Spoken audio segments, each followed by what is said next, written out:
Muy buenas noches. Bienvenidos a la hora macabra, donde lo paranormal susurra, lo inexplicable se revela y el miedo encuentra su voz. Hoy, en la hora macabra, Proyecto Jaunebu, la máquina que no debía volar. Comenzamos. El silencio que quedó después de la Segunda Guerra Mundial no fue un silencio vacío, fue un silencio cargado. Documentos desaparecidos, laboratorios sellados, científicos borrados de los registros y rumores que sobrevivieron únicamente en susurros. Entre todos ellos, uno destaca por lo perturbador de su naturaleza, el proyecto Jaunebu. No se trata solo de una supuesta nave. No es únicamente una historia de ingeniería avanzada o de ambición militar. El Jaunebu aparece siempre en el mismo punto incómodo donde la ciencia deja de obedecer las leyes conocidas y comienza a rozar algo más antiguo, más oscuro, algo que no necesitaba motores convencionales para moverse. Alemania en los años finales de la guerra no solo buscaba ganar territorio, buscaba trascender. Y esa búsqueda se dio en dos frentes paralelos. Uno visible, hecho de tanques, armas y ejércitos, y otro oculto, envuelto en símbolos rituales y conocimientos que no provenían de libros de ingeniería, sino de sesiones mediúmnicas, sociedades secretas y textos prohibidos. El proyecto Jaunebu surge precisamente ahí, en ese cruce entre la técnica y lo inexplicable. Los informes hablan de discos metálicos capaces de despegar en vertical, de maniobrar sin ruido, de desafiar la gravedad como si ésta no aplicara dentro de su estructura. Pero lo verdaderamente inquietante no es cómo volaban, sino de dónde provenían las ideas para construirlos. Ingenieros afirmaron haber trabajado con planos que nadie recordaba haber diseñado, diagramas completos, precisos, imposibles, que parecían haber llegado terminados. Otros hablaron de presencias durante las pruebas, de una sensación constante de ser observados, incluso cuando las instalaciones estaban vacías. Algunos abandonaron el proyecto, otros desaparecieron.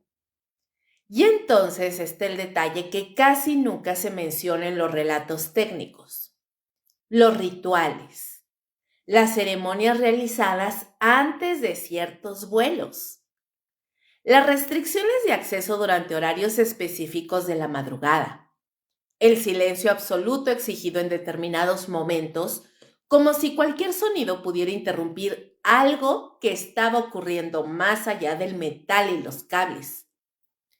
El Jaunebu no era solo una máquina. Para muchos de sus propios creadores era un intermediario, un canal, algo diseñado no solo para desplazarse en el espacio, sino para interactuar con fuerzas que no pertenecían a este plano. Fuerzas que, según creían, ofrecían conocimiento, pero nunca gratis.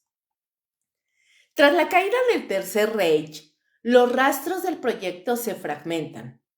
Algunos hablan de evacuaciones secretas hacia el sur del mundo, otros de pruebas finales que jamás debieron realizarse. Hay quienes aseguran que el Jaunebu nunca dejó de existir, que simplemente cambió de manos, de nombres, de sombras. Esta no es una historia de ovnis en el sentido popular. Es una historia sobre lo que ocurre cuando el ser humano decide que las leyes naturales son un obstáculo y mira hacia lo prohibido en busca de atajos. Sobre lo que pasa cuando la ciencia deja de preguntar cómo y comienza a preguntar a quién. Porque si algo queda claro al adentrarse en el proyecto Jaunebu, es que no todo lo que responde quiere ser despertado y no todo lo que vuela pertenece al cielo. El origen del susurro. Antes de que el proyecto Jaunebu tuviera un nombre, ya existía como idea. No una idea clara ni definida, sino una intuición persistente, una obsesión que comenzó a gestarse mucho antes de que el mundo entrara en guerra. Alemania, humillada tras la Primera Guerra Mundial, buscaba algo más que revancha militar. Buscaba restaurar un orden perdido, una grandeza que según algunos círculos no pertenecía al futuro, sino a un pasado remoto y olvidado. En los años 20, mientras Europa intentaba recomponerse, en Berlín y Múnich comenzaron a surgir sociedades discretas, cerradas, formadas por académicos, ocultistas, ingenieros y militares. La más mencionada en los archivos es la Sociedad Vril. Oficialmente era un grupo de estudio filosófico. Extraoficialmente, sus reuniones giraban en torno a una idea perturbadora: la existencia de una energía primordial, una fuerza no electromagnética que podía ser canalizada por la mente humana y utilizada para alterar la materia. Algunas mujeres del grupo, que eran médiums entrenadas, aseguraban recibir mensajes durante estados de trance profundo. No hablaban de dioses ni de ángeles. Hablaban de instructores, de entidades antiguas que no se presentaban como salvadores, sino como poseedores de conocimiento técnico. Diafragmas, fórmulas, estructuras imposibles de concebir con la física conocida comenzaron a aparecer en cuadernos escritos a mano. Los científicos que revisaron esos apuntes notaron algo inquietante. No parecían producto de la imaginación. Eran coherentes, funcionales y, sobre todo, avanzados décadas, quizás siglos respecto a la tecnología de la época. Cuando el Partido Nacional Socialista llegó al poder, estos grupos dejaron de ser marginales. Heinrich Himmler, obsesionado con lo esotérico y lo ancestral, integró muchos de estos estudios al aparato del Estado. El castillo de Wewelsburg se convirtió en un centro simbólico y operativo. Ahí no solo se hablaba de razas y linajes, se hablaba de portales, de mundos superpuestos, de una ciencia anterior a la historia escrita. Es en este punto donde aparece el primer antecedente directo del Jaunebu, el proyecto Thule-Triebwerk, un sistema de propulsión que no dependía de combustión. Los informes describen un motor que generaba su propio campo gravitacional, anulando la inercia y permitiendo desplazamientos abruptos sin afectar a los ocupantes. Las pruebas iniciales fueron desastrosas. Personas que enfermaban sin causa aparente, instrumentos que dejaban de funcionar al acercarse al prototipo. Algunos técnicos comenzaron a reportar sueños recurrentes después de trabajar en el proyecto. Sueños de salas circulares, de voces que no provenían de ninguna boca, de una sensación constante de estar siendo evaluados. Los médicos atribuyeron esto al estrés, pero los patrones eran demasiado similares. Para 1939, con la guerra ya en marcha, el proyecto fue reclasificado. Se le dio un nuevo nombre, uno que no aparecía en ningún documento público: Jaunebu, una palabra cuyo origen exacto es incierto. Algunos dicen que proviene de textos sumerios, otros que fue dictada durante una sesión mediúmnica y aceptada sin cuestionamientos. Las instalaciones se trasladaron a lugares remotos, bases subterráneas, regiones montañosas, zonas donde el silencio era absoluto. Ahí se comenzaron a ensamblar los primeros discos. No eran aeronaves en el sentido tradicional. No tenían alas, no tenían hélices. Eran estructuras circulares selladas, diseñadas para contener algo más que tripulación. Los testimonios de ingenieros supervivientes coinciden en un punto. Había momentos en los que la nave parecía responder antes de ser activada, como si anticipara la intención, como si el metal no fuera del todo inerte. En una prueba registrada en 1942, el Jaunebu I logró elevarse varios metros sin emitir sonido alguno. Los instrumentos marcaron anomalías gravitacionales severas. Durante exactamente 13 segundos, el campo electromagnético de la zona colapsó. Cuando volvió, uno de los técnicos había perdido el conocimiento. Al despertar, comenzó a hablar en un idioma que nadie reconoció.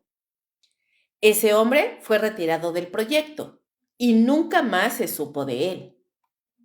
Lo que empezó como una búsqueda de supremacía tecnológica estaba cruzando una frontera invisible, y algunos dentro del proyecto ya lo sabían. Sabían que no estaban construyendo solo una máquina, estaban abriendo una puerta. Y una vez abierta, nadie podía asegurar quién o qué estaba realmente del otro lado. La tecnología que no debería existir.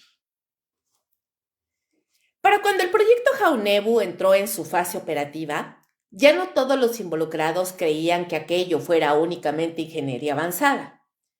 Algo había cambiado en el ambiente. No era paranoia ni sugestión colectiva. Era una sensación constante de estar trabajando cerca de algo que observaba. Los planos oficiales describían al Jaunebu como un Flugkreisel, es decir, un platillo volador impulsado por un sistema conocido como Triebwerk. Sin embargo, esa palabra, motor, se quedaba bastante corta. El núcleo del dispositivo no generaba empuje, generaba distorsión. Distorsión del espacio, del tiempo inmediato, de la gravedad local. No desplazaba la nave a través del aire. El aire dejaba de ser un obstáculo. El corazón del sistema era el Brill Generator, una cámara esférica rodeada de bobinas concéntricas, alineaciones desconocidas y un fluido metálico que no se comportaba como ningún otro elemento registrado. Algunos ingenieros lo describieron como vivo, no porque se moviera por sí mismo, sino porque reaccionaba a estímulos mentales. La concentración del operador alteraba las lecturas. La duda las desestabilizaba. Esto no figuraba en ningún manual. Los informes internos hablaban de operadores que debían someterse a entrenamientos psicológicos intensos. Meditación forzada, aislamiento sensorial, sueño controlado. Y todo esto no para pilotar la nave, sino para no interferir con ella, porque el Jaunebu no obedecía botones, obedecía intención. Durante las primeras pruebas completas, algo inquietante ocurrió. Los instrumentos tradicionales fallaban de manera intermitente. Las brújulas giraban sin control. Los relojes mecánicos se detenían. Algunos marcaban horas que no correspondían con ningún uso horario conocido. En una ocasión, un cronómetro marcó una fecha anterior al inicio de la prueba. Los técnicos empezaron a registrar efectos físicos extraños. Náuseas repentinas, sangrados nasales, pérdidas momentáneas de la memoria. Un operador afirmó haber visto otra sala superpuesta al hangar, como si el espacio estuviera duplicado por segundos. Cuando lo reportó, fue retirado de inmediato. La orden era clara: no documentar lo inexplicable. A pesar de todo, los avances eran innegables. El Jaunebu II alcanzó velocidades imposibles para cualquier aeronave conocida. Cambios de dirección de 90 grados sin desaceleración. Ascensos verticales instantáneos. Vuelo estacionario absoluto. No había fricción. No había resistencia. Pero cada prueba dejaba una estela invisible. Los animales comenzaron a reaccionar. En una base de pruebas en los Alpes bávaros, los perros se negaban a entrar a los hangares. Los caballos se agitaban horas antes de cada activación, incluso cuando el sistema aún estaba inactivo. Aves caían muertas en las inmediaciones tras ciertos vuelos. Los médicos militares no encontraban explicación. Fue entonces cuando se introdujo un componente que jamás debió aprobarse: la interfaz humana ampliada. Algunos documentos la describen como un acoplamiento psíquico. Otros, más directos, hablan de sacrificio neurológico. Se seleccionaron sujetos con alta sensibilidad mental, personas propensas a estados alterados de conciencia, mediums, según los archivos no oficiales. No todos regresaban iguales. Uno de los testimonios más perturbadores proviene de un ingeniero que abandonó Alemania en 1946. En su declaración afirmó que durante una prueba prolongada, el interior del Jaunebu dejó de reflejar el exterior. Las ventanas no mostraban cielo ni tierra, sino una negrura profunda, atravesada por formas geométricas que parecían moverse con propósito. Sentí, escribió, que la nave no viajaba, sino que estaba siendo llamada. Después de ese día, varios miembros del equipo comenzaron a soñar con el mismo lugar. Una estructura circular, inmensa, construida de un material que no era piedra ni metal. En el centro algo giraba lentamente, emitiendo un sonido grave, casi como un latido. Ninguno de ellos había hablado entre sí sobre esos sueños, y aún así los detalles coincidían. Cuando uno de los científicos sugirió que el generador Brill no solo producía energía, sino que sintonizaba algo, fue acusado de sabotaje intelectual. Días después, desapareció del complejo. Su nombre fue eliminado de los registros. A partir de 1943, los vuelos se volvieron más escasos, pero más largos. Algunos no regresaban en el tiempo previsto. Cuando lo hacían, los pilotos presentaban signos de envejecimiento acelerado, o por el contrario, una inquietante falta de desgaste físico, como si el tiempo no hubiera transcurrido de la misma forma para ellos. El Jaunebu ya no era un proyecto experimental, era una anomalía en funcionamiento.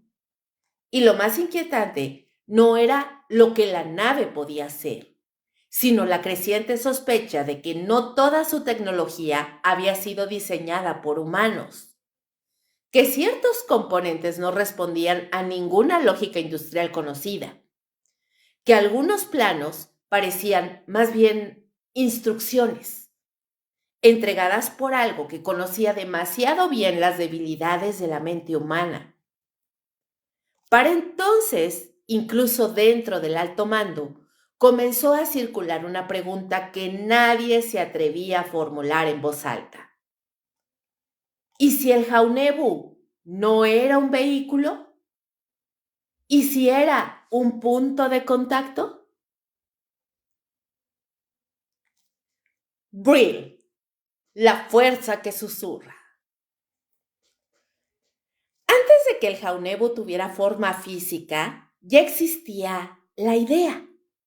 Nació en un laboratorio, sin mesa, sin diseño, sin textos antiguos. Fue formado por sociedades esotéricas y doctrinas que hablaban de una energía primordial. Brill, no como una metáfora espiritual, sino como una fuerza real, medible y muy peligrosa.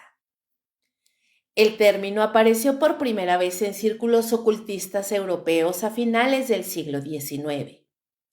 Se describía como una energía capaz de alterar la materia, extender la vida y abrir puertas entre planos.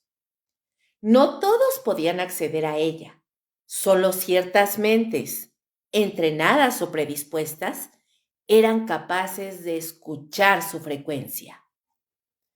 El resto decían enloquecería. Durante los años previos al ascenso del Tercer Reich, varias sociedades secretas comenzaron a reunirse con un objetivo común: localizar la fuente del Brill. La más conocida fue la Sociedad Brill, un grupo compuesto por ingenieros, militares y médiums. No buscaban poder político, buscaban contacto.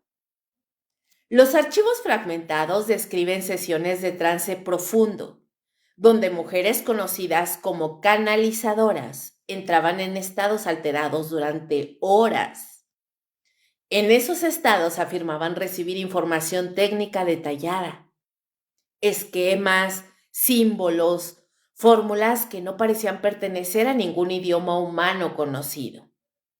Lo inquietante era que al ser traducidos por ingenieros, funcionaban. De esas sesiones surgieron los primeros bocetos del Jaunevo. No eran planos convencionales, no explicaban el cómo, sino el dónde. Indicaban alineaciones, campos, geometrías imposibles. El Brill no se generaba, se accedía. El generador no producía energía, abría un canal que conectaba nuestra realidad con otra capa del universo, una que operaba bajo reglas distintas. Los científicos que trabajaron con esos diseños comenzaron a notar cambios personales, sueños lúcidos recurrentes, pensamientos intrusivos que no parecían propios. Algunos reportaron escuchar una vibración grave al quedarse en silencio, como si algo intentara comunicarse justo en el límite de la percepción. El problema era que el Brill no distinguía intención moral. Los experimentos iniciales mostraron que la energía reaccionaba con mayor intensidad ante emisiones extremas. Ambición, miedo, devoción absoluta. No era neutral. Se amplificaba con la psique humana, como si se alimentara de ella. Y cuanto más se usaba, más exigía. Un documento clasificado menciona el agotamiento del operador, un estado en el que el sujeto perdía progresivamente la noción de identidad. Dejaban de hablar en primera persona. Usaban frases como "se nos permitió" o "aún no es el momento". Cuando se les preguntaba quién permitía o decidía, no respondían. Algunos nunca salieron de ese estado. En 1942 se autorizó una serie de pruebas conocidas como experimentos de sintonización profunda. El objetivo era lograr una conexión más estable con la fuente del Brill.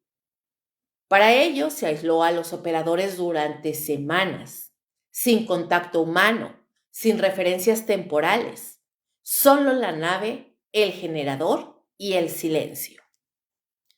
Los registros médicos posteriores son inquietantes. Cambios en la estructura del sueño, alteraciones hormonales y un patrón repetido en todos los sujetos. La sensación de ser observados desde dentro de la mente.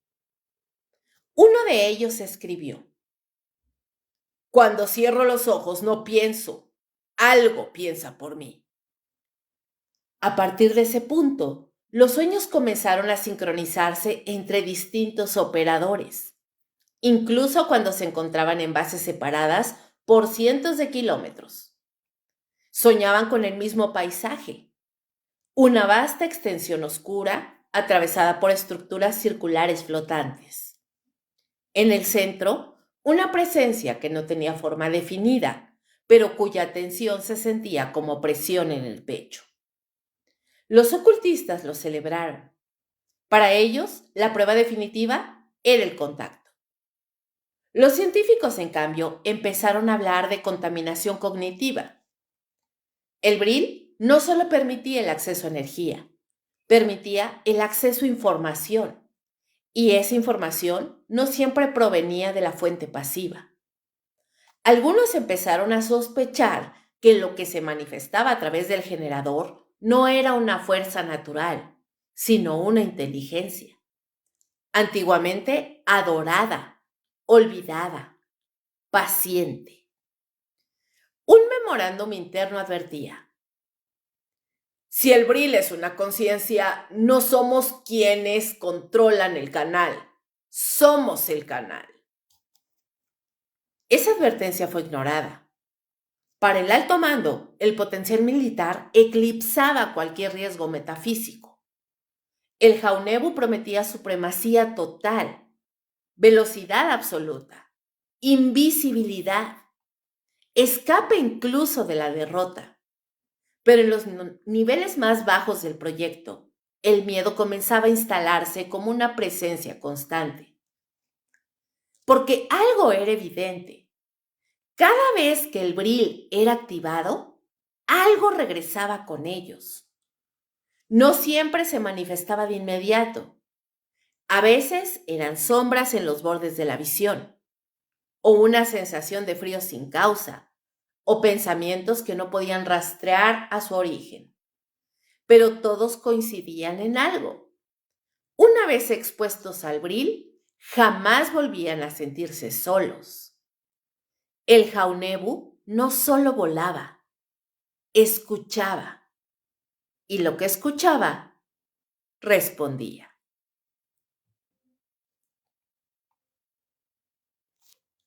Los primeros vuelos.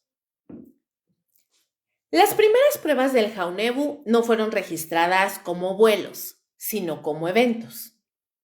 Así aparecen en los documentos. Eiren Nice. No despegues, no ensayos, eventos. Porque lo que ocurrió en esas instalaciones no se parecía a nada que la aviación hubiera presenciado antes. El primer prototipo funcional fue ensamblado en completo aislamiento, no solo por razones de seguridad militar, sino por una inquietud creciente entre los propios ingenieros. La nave no seguía una lógica mecánica tradicional. Recordemos que no tenían alas, no había superficies de control aerodinámico.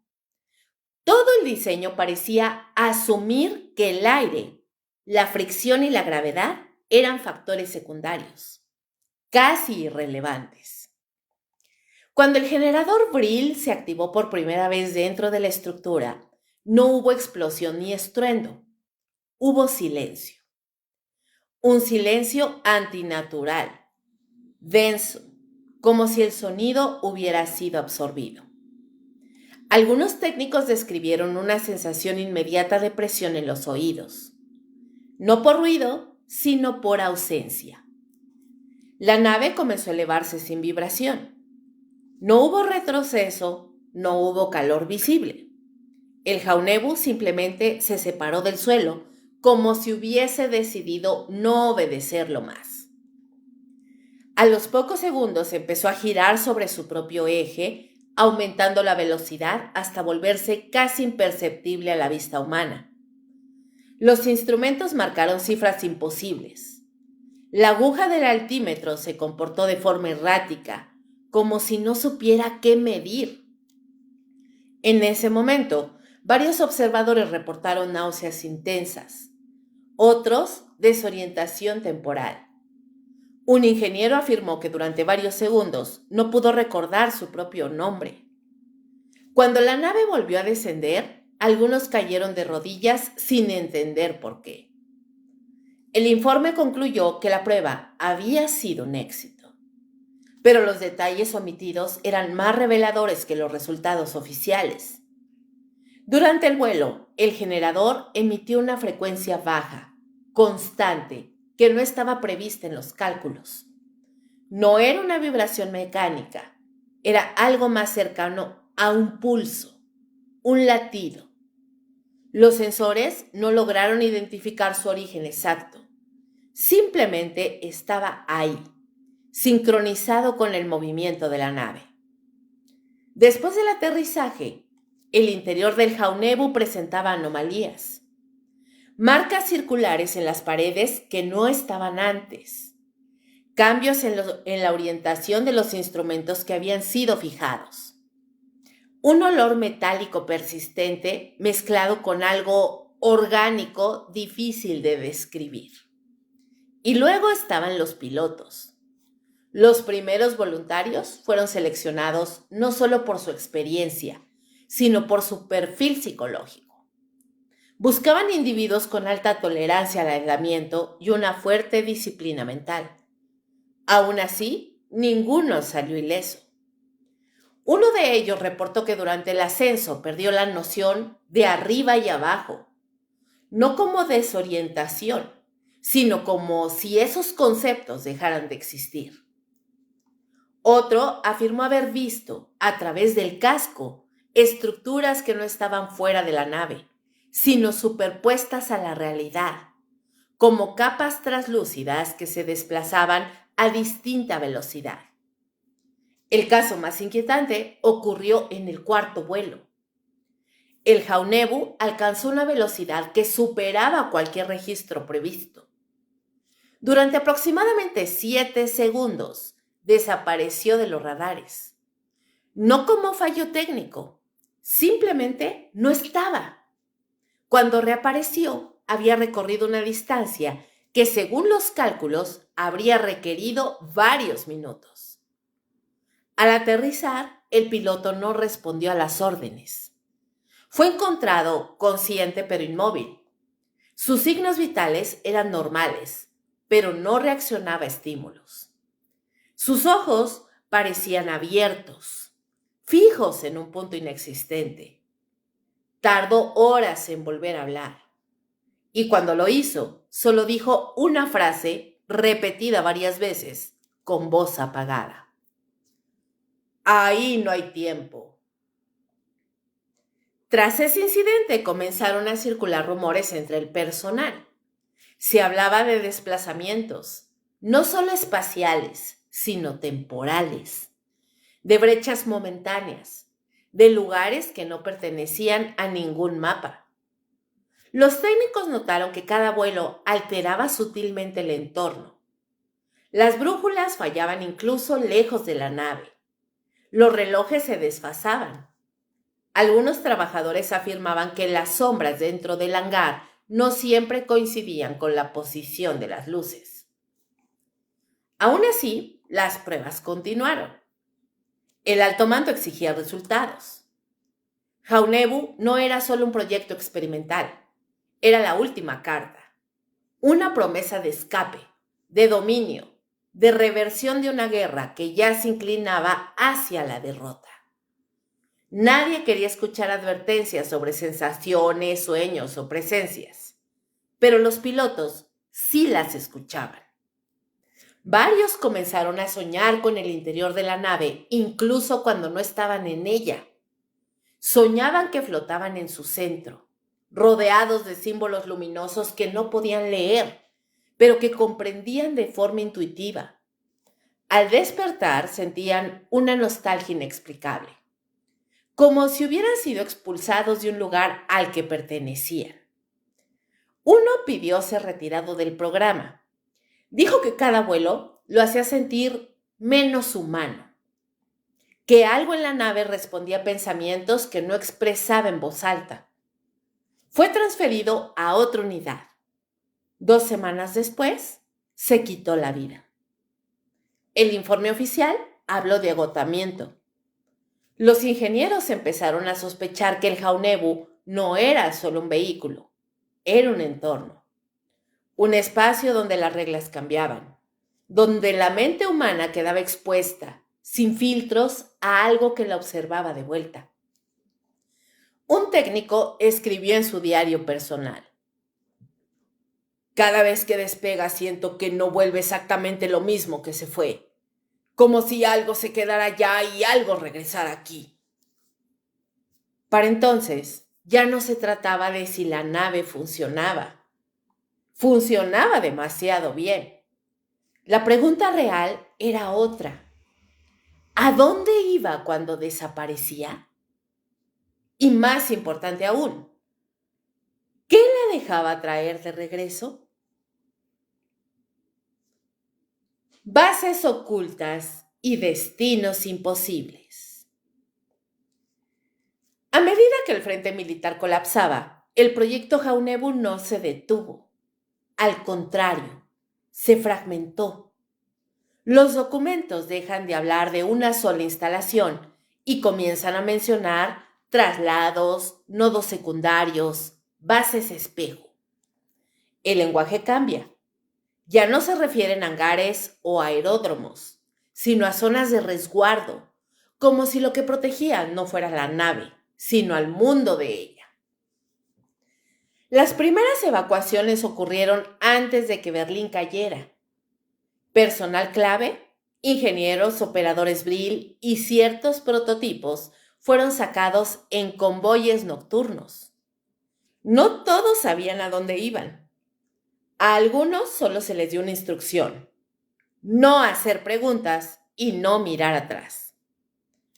Uno de los destinos más mencionados es la Antártida.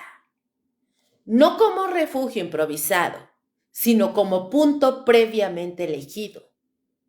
Los registros hablan de la base 211, una instalación subterránea cuya existencia oficial nunca fue reconocida.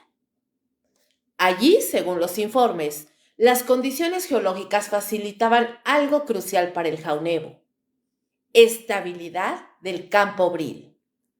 Como si la Tierra misma, en ese punto específico, fuera más delgada, más permeable. Submarinos adaptados transportaron componentes desmontados, archivos completos y personas que en muchos casos nunca regresaron. Los diarios de a bordo mencionan fallos inexplicables en los sistemas de navegación cerca del destino. Brújulas que giraban sin control. Ecos de sonar que no correspondían a ninguna masa conocida. Y luego el silencio. A partir de cierto punto, las comunicaciones se volvieron intermitentes. Algunos mensajes llegaron incompletos, con frases inconexas, como si hubieran sido dictados bajo presión extrema. Uno de ellos decía: las pruebas aquí no siguen el mismo curso. La nave responde diferente. El entorno coopera. No explicaron qué significaba eso. Otros documentos sugieren que no todas las bases estaban en lugares físicos convencionales. Se habla de instalaciones transitorias, accesibles solo durante ventanas temporales específicas. No ubicaciones geográficas, sino coordenadas de estado. Lugares que existían solo cuando ciertas condiciones eran satisfechas. Como si el Jaunebu no solo viajara a esos sitios, sino que los activara. En paralelo comenzaron a surgir reportes civiles extraños en distintas partes del mundo. Objetos circulares vistos sobre zonas remotas, silenciosas, suspendidos en el aire durante minutos, a veces horas. Testigos describían una sensación de parálisis, de observación mutua, como si el objeto no solo fuera visto, sino que miraba de vuelta. En algunos casos, los avistamientos coincidían con pérdidas de tiempo. Personas que juraban haber estado ausentes solo unos segundos, cuando en realidad habían pasado horas y a veces días. Un informe estadounidense fechado en 1947, pero nunca divulgado oficialmente, menciona la posibilidad de que ciertos artefactos no identificados no fueran visitantes externos, sino residuos tecnológicos de proyectos humanos que habían sido y habían ido demasiado lejos. El Jaunebu encajaba perfectamente con esa descripción. Para, para los más escépticos, podríamos decir que lo más inquietante no eran los destinos conocidos, eran los que no podían ser nombrados. Algunos pilotos, antes de ser retirados o desaparecer, hablaron de vuelos que no figuraban en los registros, de órdenes dadas verbalmente sin documentación, de trayectos en los que la nave no atravesaba espacio, sino estado. Decían que el exterior dejaba de ser reconocible. No oscuridad, no estrellas, algo distinto, algo quieto. Uno describió el destino como un lugar donde todo parece estar esperando. Cuando regresaban, si es que regresaban, traían cambios sutiles, no físicos, sino conductuales. Se volvían más silenciosos, más distantes, como si una parte de ellos se hubiera quedado allá, o como si algo los acompañara de vuelta, alojado en capas profundas de conciencia. Un técnico describió en una nota marginal: no estamos escondiendo estas bases del enemigo, estamos escondiéndolas de algo más. Con el fin oficial de la guerra, muchos asumieron que el proyecto Jaunebu había sido abandonado, que sus restos se perdieron entre ruinas y archivos quemados. Pero los indicios apuntan a otra dirección. No fue cancelado, fue aislado, sellado, trasladado y redefinido. Porque ciertos conocimientos no se destruyen, se encierran. Y a veces lo enterrado sigue creciendo, esperando el momento adecuado para volver a abrirse paso hacia la superficie.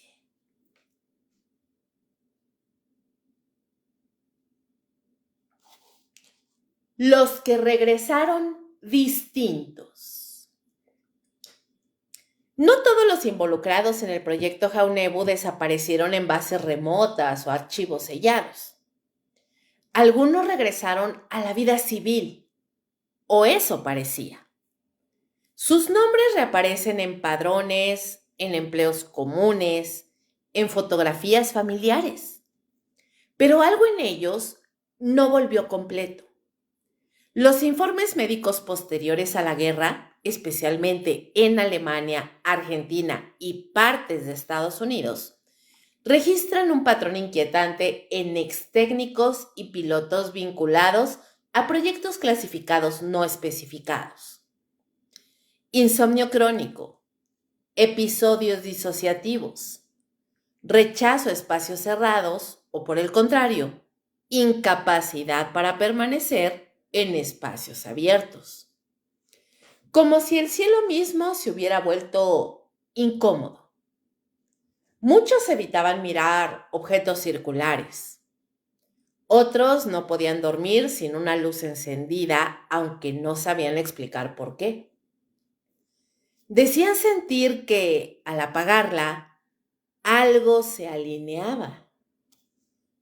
Uno de los casos más documentados es el de un ingeniero que trabajó en sistemas de estabilización. Tras emigrar a Sudamérica, llevó una vida aparentemente normal durante años, hasta que comenzó a escribir compulsivamente símbolos en las paredes de su casa. Diagramas circulares, ejes, anotaciones sin idioma. Cuando su familia le preguntó qué significaban, respondió con una absoluta calma: no son para ustedes, son para que no olviden dónde estoy. Nunca aclaró quiénes eran ellos. Algunos exoperadores afirmaban que el Jaunebu no solo los había transportado, sino que los había reconfigurado, que durante ciertos vuelos sentían cómo pensamientos ajenos se superponían a los propios, no como voces, sino como certezas, ideas que no necesitaban explicación. Y una vez de vuelta, esas ideas no se iban. Se volvieron personas con una percepción distinta del tiempo. Hablaban del pasado y del futuro como conceptos poco confiables. Para ellos todo parecía ocurrir en una misma capa continua. Esto los hacía parecer fríos, desconectados y sobre todo desconectados pero de manera emocional. Y no me refiero a que no sintieran, sino porque más bien sentían demasiado, sentían todo al mismo tiempo. Los psiquiatras diagnosticaron estrés postraumático, pero los tratamientos no funcionaban. En sesiones de hipnosis, algunos revelaron recuerdos que no encajaban con ninguna experiencia humana conocida. Espacios sin horizonte, estructuras que parecían construidas alrededor de una lógica no euclidiana, presencias que no se comunicaban con palabras, sino con intenciones, no amenazantes, no benevolentes, simplemente atentas. Uno de ellos describió la sensación así: no nos observan como individuos, nos observan como función. Varios coincidieron en algo perturbador. Durante los vuelos más profundos, sentían que la nave no era un objeto externo, sino una extensión de su sistema nervioso. Respondía a impulsos antes de que estos se formularan conscientemente, como si el jaunevo supiera lo que el piloto iba a pensar y se adelantara. Tras la guerra, algunos gobiernos mostraron interés en estos individuos, no por sus recuerdos explícitos, sino por los cambios que presentaban. Se les sometió a entrevistas, pruebas cognitivas, incluso a nuevos experimentos, pero los resultados eran inconsistentes. Era como si la información que portaban no pudiera ser extraída por métodos convencionales, porque no estaba almacenada como memoria, estaba integrada. En varios casos, estas personas desarrollaron una obsesión recurrente, la necesidad de volver. No sabían a dónde exactamente, pero sentían que algo había quedado inconcluso, como una conversación interrumpida, como si hubieran sido llamados y luego arrancados del lugar antes de terminar de escuchar. Algunos intentaron replicar los símbolos que habían visto. Otros se acercaron a prácticas esotéricas, no por fe, sino por familiaridad. Decían que ciertos rituales resonaban con lo que habían experimentado, que producían una vibración similar a la del generador Brill, aunque en menos escala. Un expiloto escribió en su diario poco antes de morir: no me persiguen, me esperan. Las muertes de varios de estos individuos fueron catalogadas como suicidios, pero los patrones no encajan del todo. Ocurrieron en fechas específicas, en horarios similares. Muchos dejaron notas crípticas, no de despedida, sino de confirmación, como si algo que había sido prometido finalmente se hubiera cumplido. Es ahora. Se abrió. Ya pude volver. Las autopsias no revelaron anomalías físicas, pero los objetos personales encontrados cerca de los cuerpos, que había en algunas ocasiones dibujos, cuadernos o grabaciones, mostraban una progresión clara hacia una misma geometría, un mismo centro, un mismo punto de convergencia.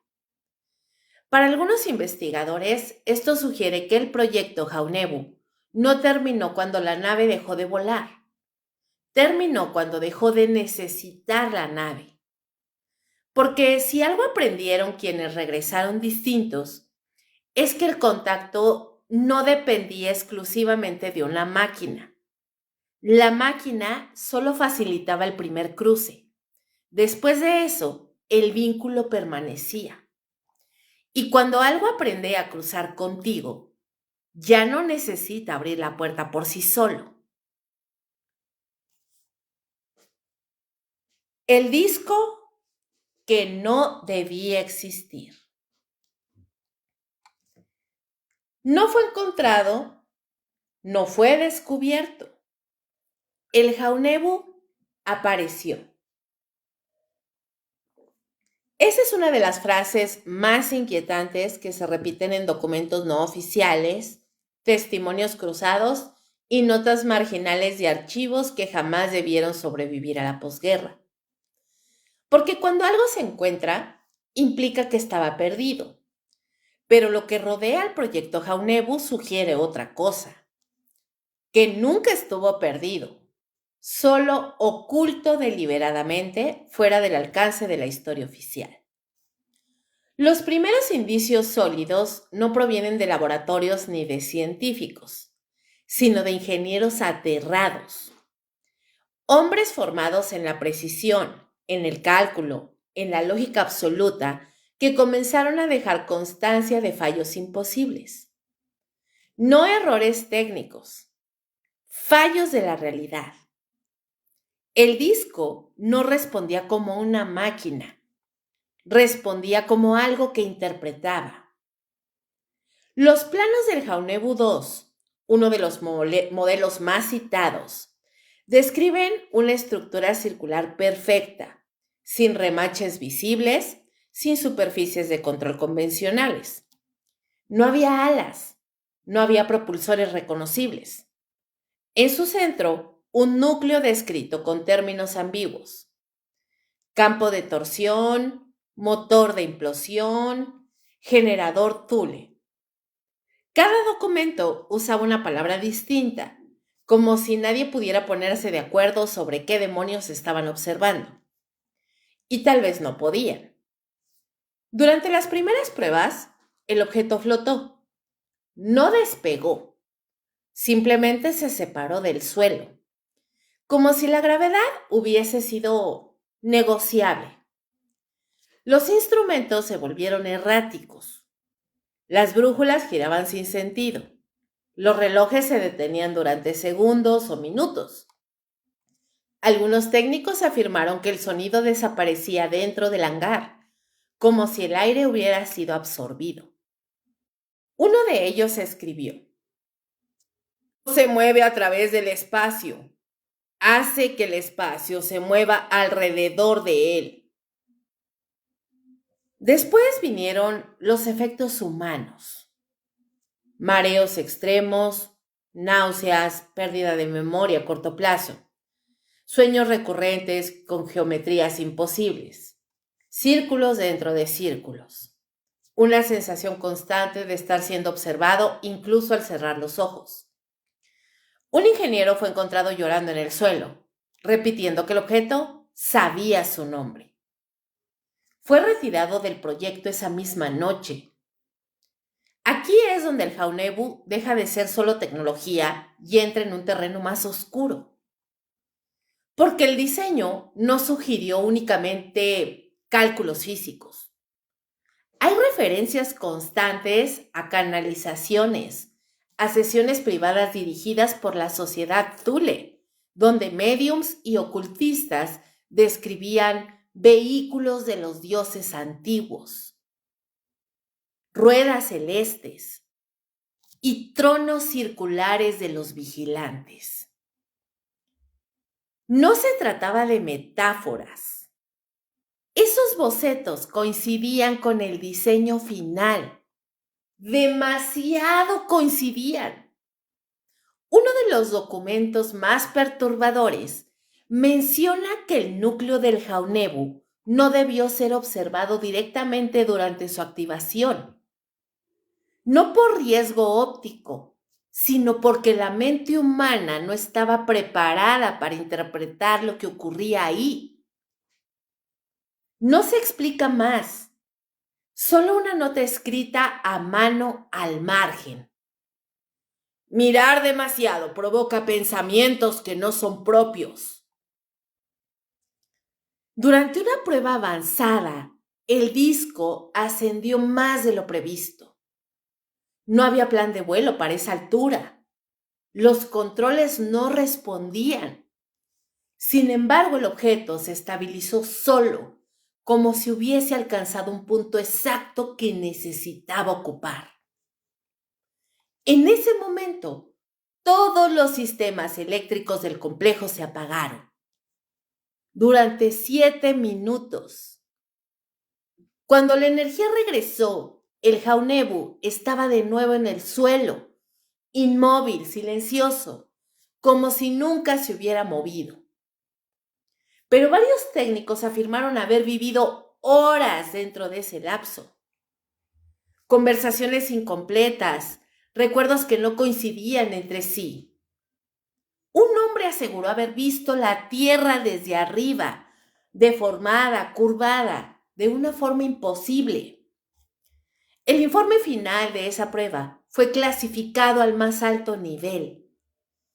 A partir de ahí, el proyecto cambió.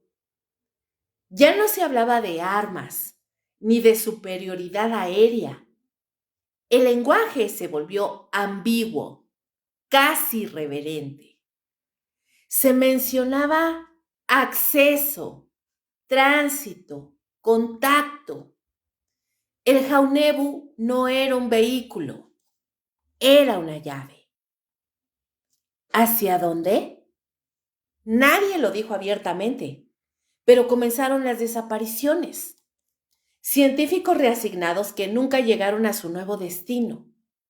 Nombres borrados de registros, habitaciones selladas y algo más inquietante. Órdenes contradictorias, como si distintas facciones dentro del mismo régimen no comprendieran realmente qué cosa estaban construyendo. Un testigo afirmó que en una sesión privada, uno de los altos mandos preguntó qué ocurriría si el Jaunebu era activado sin tripulación. El silencio fue absoluto. Finalmente, alguien respondió. No lo sabemos. Tal vez vuelva, tal vez no. Tal vez algo más regrese en su lugar. Nunca se autorizó esa prueba, o al menos no oficialmente. Al final de la guerra, no se encontraron restos del Jaunebu, ni piezas, ni planos completos. Nada. Solo referencias fragmentadas, rumores de evacuaciones hacia el sur y testimonios que hablan de discos vistos elevándose en la noche, silenciosos, rumbo al cielo o algo más allá. La pregunta no es si el Jaunebu funcionaba. La pregunta es qué entendía por funcionar. Porque si realmente manipulaba campos, dimensiones o algo que apenas comenzamos a sospechar, entonces tal vez nunca fue un proyecto humano intentando volar, sino un intento desesperado por imitar algo que ya existía. Y si eso es cierto, entonces el Jaunebu no desapareció, simplemente se fue. Después del silencio. Cuando el Jaunebu dejó de aparecer en los registros, no lo hizo con una explosión, ni con una orden oficial, ni con un cierre ceremonial del proyecto. Simplemente dejó de ser mencionado. Y ese tipo de silencio en contextos como este no es ausencia, es contención. Los últimos documentos fechados en 1945 no hablan de destrucción, sino de traslado. Palabras vagas, rutas incompletas, coordenadas truncas. No se especificó qué se movía ni cómo. Solo aparece una frase repetida en distintos informes logísticos. El activo no debe permanecer donde pueda ser encontrado. No dice enemigo, no dice aliados, dice encontrado. Eso lo cambia todo. Tras la caída del Tercer Reich, los aliados se lanzaron a una cacería sistemática de tecnología avanzada. Operación Paperclip, archivos incautados, científicos interrogados.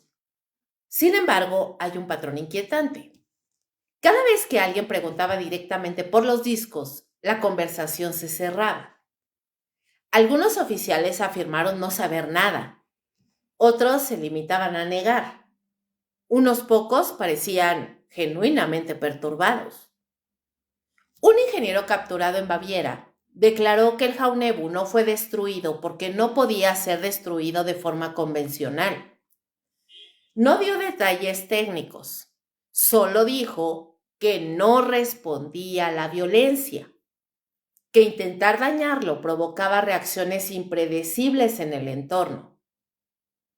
Fallos eléctricos, dolores intensos, una presión mental difícil de describir, como si el objeto se defendiera sin moverse. Según ese testimonio, la decisión final no fue usarlo, sino alejarlo. A partir de ahí surgen las teorías más incómodas.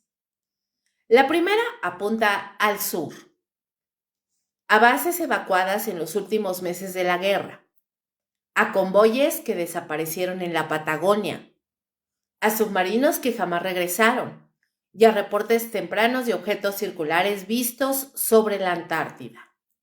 No como armas, más bien como guardianes, estacionarios, observando. La segunda teoría es más perturbadora. Sugiere que el Jaunebu no fue llevado a ningún lugar físico, porque el concepto de lugar dejó de aplicar. Que en una última activación no documentada, no autorizada, el disco fue usado como siempre se temió, sin comprender del todo el mecanismo que despertaba.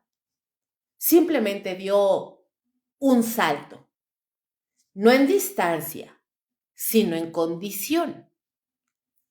Hay testimonios tardíos de científicos que hablaron de capas, planos y frecuencias de existencia. No lo decían como místicos, sino como hombres agotados que ya no confiaban en el lenguaje para explicar lo que habían visto. Uno de ellos escribió que el Jaunebu abrió un espacio donde el tiempo se doblaba hacia adentro y que permanecer cerca de ese proceso hacía que los recuerdos se desordenaran, como si pertenecieran a otra persona.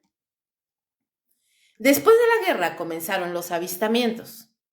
No inmediatamente, no en masa. Primero de forma aislada. Objetos circulares, sin sonido, sin estela, capaces de detenerse en seco, de cambiar de dirección sin inercia. Exactamente como describían los informes del Jaunebu una década antes. Las fuerzas aéreas los persiguieron, pero nunca los alcanzaron. Lo inquietante no era solo su comportamiento, sino su familiaridad. Como si no exploraran, más bien como si vigilaran. Algunos investigadores han planteado una hipótesis que incomoda incluso a los más abiertos, que el Jaunebu no fue un origen, sino un intento de réplica, que los alemanes no inventaron nada, sino que lograron sintonizar algo preexistente, algo que ya utilizaba esa forma, ese movimiento, esa lógica ajena a la física clásica.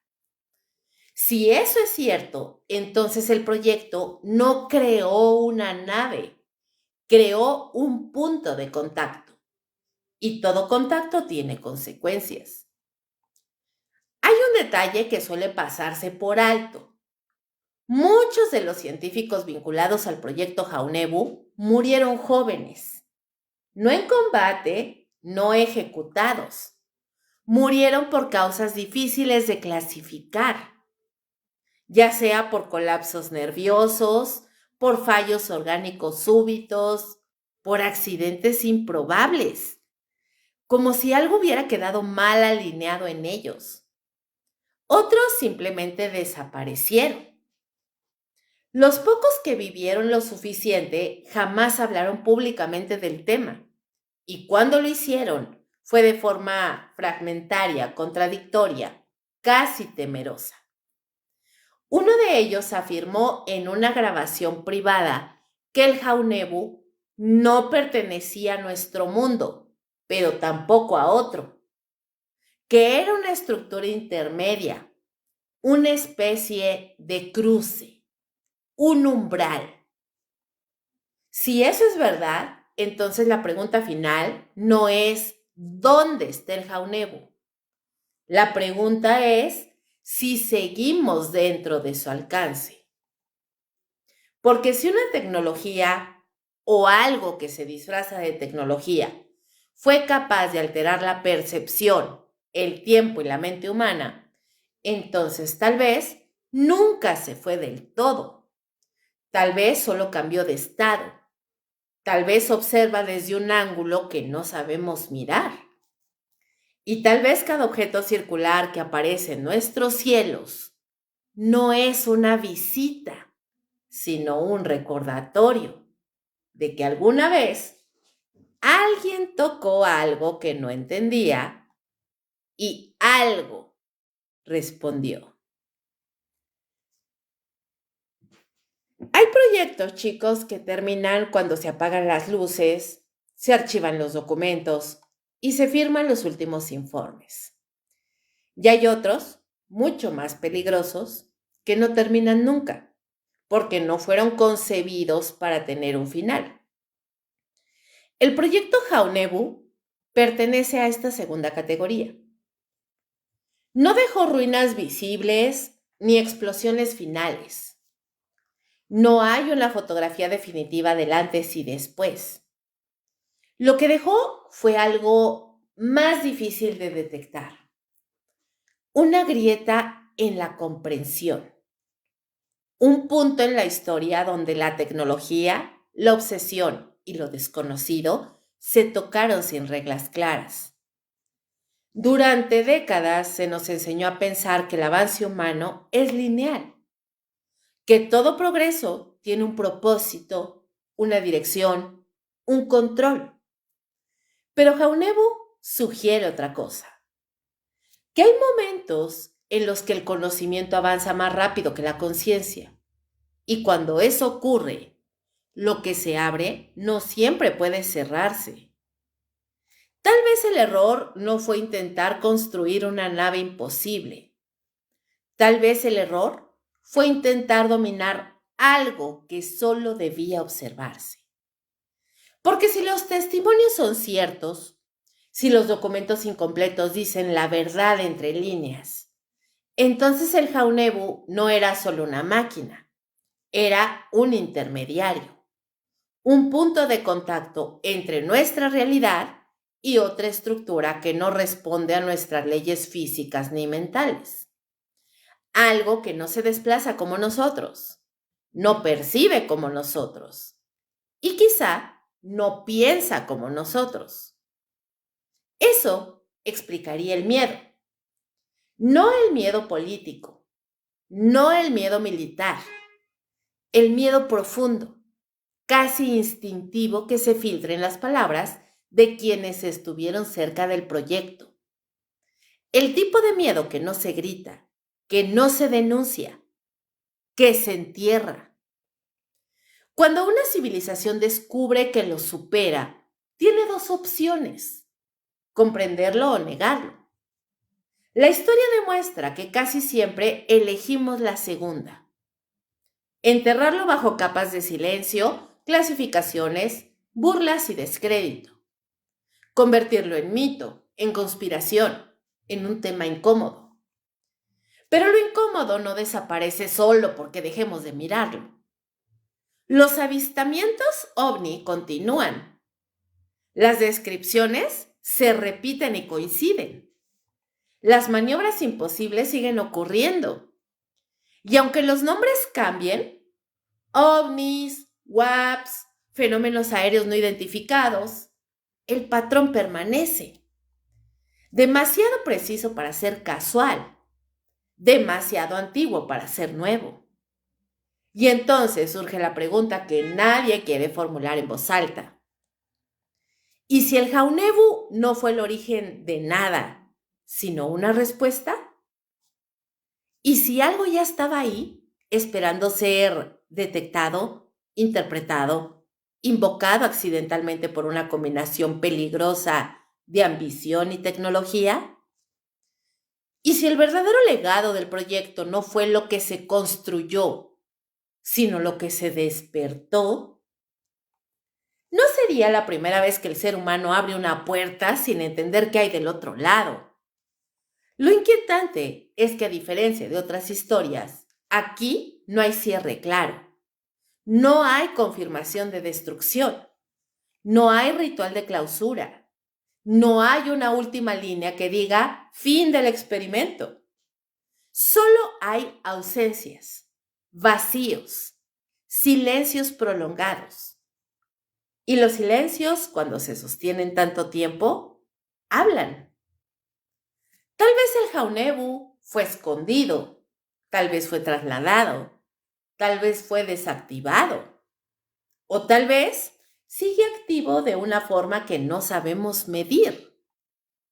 Quizá no sobrevuela ciudades ni muestra de manera abierta su presencia. Quizá su función no es invadir ni atacar.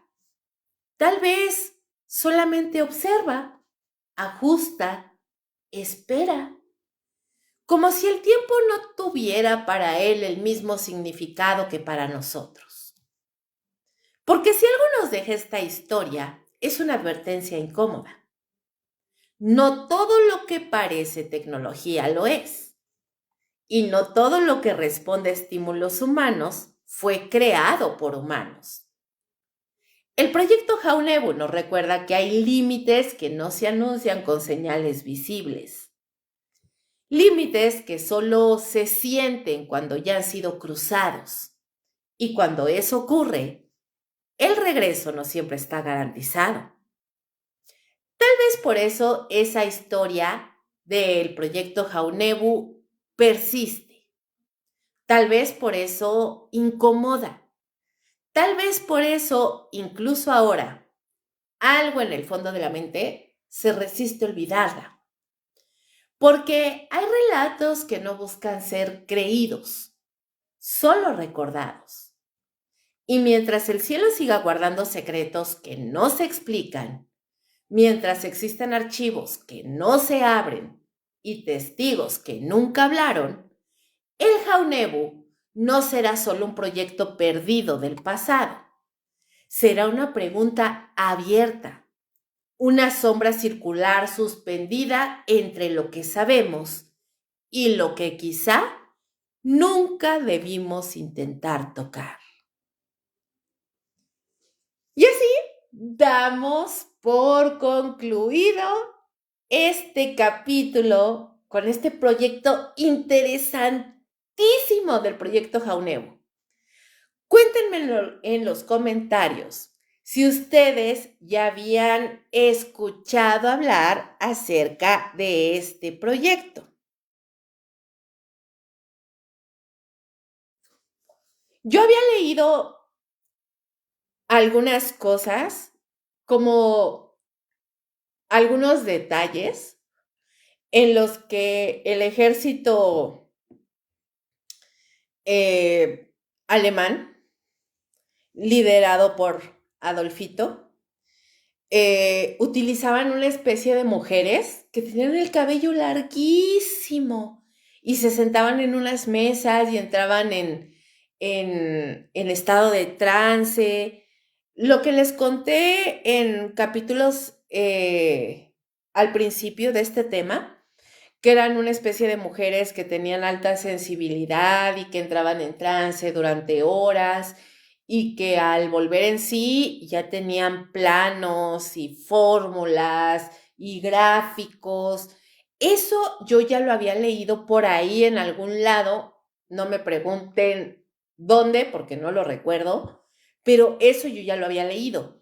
Como tal, el proyecto Jaunebu no lo conocía, pero vaya, conocía ciertos flachazos de eso y que al estar investigando, pues me vinieron a la mente todos esas pequeñas lecturas random que había tenido en algún momento en diferentes tiempos. Pero no sé, o sea, se siente un poco inverosímil, pero no sé, chicos, o sea, esto me pone mucho a pensar en los avistamientos ovni que, que se han presentado en las últimas décadas. ¿Me explico? Porque tal vez son ecos de este proyecto. Tal vez no son máquinas que vienen de otro mundo, sino tal vez los fragmentos eh, perdidos de lo que alguna vez fue el proyecto Jaunevo. Lo que sí me inquieta un poco es de dónde salió la tecnología. Porque la verdad es que sí se me hace como muy jalado de los cabellos el hecho de que